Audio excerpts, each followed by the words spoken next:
ভারত এতদিন বাঁধগুলো আটকে রেখেছে, আমাদেরকে পানি দেয় নাই, যে ওদের পানি আমাদেরকে দেবে না। আমার প্রশ্ন, এতদিন যে পানি আটকে রাখলা, আজকে সেই পানি খাইতে পারলা না কেন? কেন ওই পানি ছেড়ে দিল আমার মধ্যে? পানি নাকি তোমার, তাহলে তোমার পানি আমার এখানে কেন আসে এটা তুমি বলো। এইটা কোনো মানবিকতার পর্যায়ে পড়ে না। একটা নদীর পানি বন্ধ করে দিয়ে পাশের এলাকাকে শুকনা করে রাখা। একটা জিজ্ঞাসা করি, ধরুন আপনি গাইবান্ধার মানুষ, যমুনা নদী গাইবান্ধা হয়ে বগুড়ায় গেছে, গাইবান্ধাবাসী যদি ওই নদী ওই জায়গায় বাদ দিয়া আইন দিয়া নদী বন্ধ করে দিয়ে বলো বগুড়াবাসীর এখানে কোনো পানি আমরা দেবো না, এইটা বগুড়াবাসী মানবে কিনা বলেন? ঠিক এই কাজটা ইন্ডিয়া করেছে, বাদ দিয়ে ওই পানিটা পুরো অন্যদিকে প্রত্যাহার করে নিয়ে গেছে। কিন্তু যখন বর্ষাকাল আসছে, পানি খেতে পারছে না, টুবু টুবু ভাব, তখন সব ছেড়ে দিয়ে আমাদেরকে ধ্বংস করার চেষ্টা করছে। প্রিয় ভাইয়েরা, মমতা ব্যানার্জি বলেছে তার দেশে মানুষকে ঠকিয়ে সে পানি দেবে না, সেজন্য সে কথা বলছে।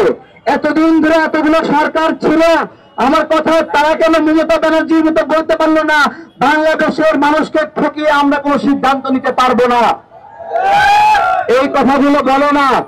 আজকে মানবিকতার কোন পর্যায়ে গেছে দেখেন। 31 বছর একটা বাঁধ বন্ধ করে রাখলো, 31 বছর একটা বাঁধ বন্ধ করে রাখলো, 31 বছর পরে সেই বাঁধটা খুলে দিল। কেন খুলে দিল? মামুরা খাইতে পারছে না এই পানি, ওই জন্য খুলে দিল, মুহূর্তের মধ্যে ভেসে গেল। আমি ভারতকে বলতে চাই, যদি ন্যায্যতার ভিত্তিতে সম্পর্ক না হয়, আমরা একটা রাতে আপনাদেরকে ঘুমাতে দেব না, আপনারা নির্ঘুম থাকতে পারবেন না। আমরা দেখতে চাই আপনারা এখানে 7 স্টার কিভাবে নিয়ন্ত্রণ করেন আমাদের সহযোগিতা ছাড়া।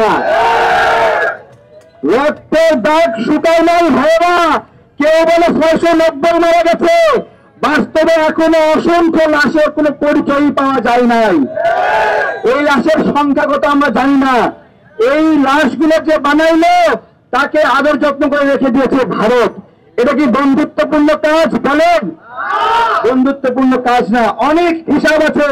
গত কয়েকদিন আগে আমাদের সীমান্তে বিজিবির ভাইয়েরা দেখেছেন, বিজিবির সদস্যকে গুলি করলো, তারপরে বিজিবি কি করলো, ফুল দিয়ে বিজিবির সদস্য সেগুলো নিয়ে আসলো।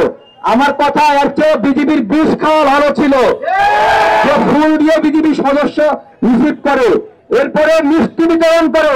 লজ্জা নাই। আমরা ধন্যবাদ জানাই বর্তমান বিজিবি প্রধানকে, স্বরাষ্ট্রমন্ত্রীকে। এখন জনগণের সরকার আসছে, জনগণের সরকারের একটা মানে মূল্য কি জানেন? জনগণের কথা বলে।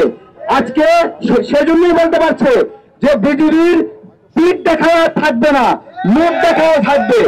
এবং সবচেয়ে গুরুত্বপূর্ণ বিষয়, 5 জন ভারতীয়কে বন্দী করা হয়েছে অবৈধ অনুপ্রবেশের জন্য। গরু চুরি করছিল, গরু চোরাকার বাড়ি, এই গরু চোররা 5 জন গ্রেপ্তার হয়েছে। আমার কথা, ফেলানি হত্যার বিচার না হওয়া পর্যন্ত এই 5 কুলাঙ্গারকে যেন সরকার কোনোভাবে না ছাড়ে।